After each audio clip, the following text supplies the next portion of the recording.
دین آپ کے پاس next heading ہے حضرت عمر فاروق کا اسماء حسنہ، اور یہاں آپ نے آنسر دینا ہے حضرت عمر فاروق کے کوشچن نمبر 4 کا کمپلیٹ آنسر، حضرت عمر فاروق سے لے کر شراب چھوڑ دی ہے۔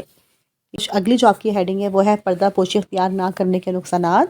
آپ نے پیج نمبر 54 ہی پر سیکنڈ لاسٹ پیراگراف میں آپ نے کمپلیٹ لکھ دینا ہے، یہ آپ کا ہو جائے گا پردہ پوشی اختیار نہ کرنے کے بہت سے نقصانات ہیں، یہاں سے سٹارٹ کرتے ہوئے اور آپ نے ہو جاتی ہیں تک کمپلیٹ اس کا آنسر لکھ دینا ہے، ٹھیک ہے۔ تو یہ ہو گیا آپ کا مکمل تفصیلی جواب۔ امید ہے کہ آپ کو میری آج کی ویڈیو پسند آئی ہوگی۔ اگر آپ کو میری ویڈیو پسند آئی ہے تو مجھے کامنٹس میں ضرور آگاہ کیجیے۔ انشاءاللہ تعالیٰ جلد ہی نئے چیپٹر کے ساتھ حاضر ہوں گی، تب تک کے لیے اجازت دیجیے۔ اللہ حافظ۔